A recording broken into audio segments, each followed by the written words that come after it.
Once upon a time, in the heart of a dense West African forest, lived Anansi the Spider, known far and wide for his cunning ways and clever schemes. Anansi was not just any spider, he was a trickster who could spin tales as skillfully as he spun his webs. One bright morning, Anansi woke with a plan to gather all the wisdom of the world. He knew it wouldn't be easy, but he was determined. So, he went to Nyam, the sky god, and proposed a challenge. If I can capture Onini the python, Osebo the leopard, and Mboro the hornet, may I have the wisdom? Anansi asked with a glint in his eyes. Nyame chuckled, amused by Anansi's audacity. Very well, Anansi. If you can capture these fierce creatures, I will grant you the wisdom you seek. Anansi set off immediately, his mind racing with plots and schemes. First, he went to Onini the python's dwelling, where he spun a web of shiny threads and laid a trail of delicious food leading to it. When Onini slithered out to investigate, he found himself tangled in Anansi's web, unable to move. Next, Anansi visited Osebo the leopard, who was known for his strength and cunning. Anansi feigned a grave illness and laid himself down on a path, groaning loudly. When Osebo approached to investigate, Anansi let out a sudden scream, startling Osebo. "Help me, Osebo.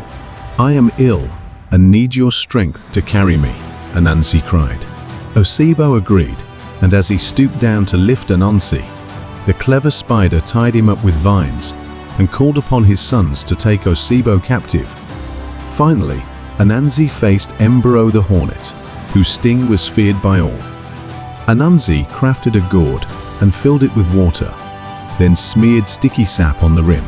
He placed the gourd near Mboro's nest and shouted insults at the hornets, daring them to come out and fight. Enraged, Mboro and his swarm flew out to attack Anansi, who pretended to stumble and fall into the gourd. The hornets, eager to sting him, got trapped in the sticky sap, and Anansi sealed the gourd shut. Proudly, Anansi carried his captives to Nyam, who was astonished at the spider's cleverness. "Anansi, you have indeed captured Onini the python, Osebo the leopard, and Mboro the hornet. You have proven yourself worthy of the wisdom," Nyame declared. And so, Nyam granted Anansi the wisdom of the world. From that day on, Anansi the spider became not only a trickster, but also a wise counselor, using his knowledge to help his friends and teach valuable lessons to those who would listen. The moral of the story: cunning and intelligence can overcome even the most formidable challenges, but true wisdom lies in using one's abilities for the greater good.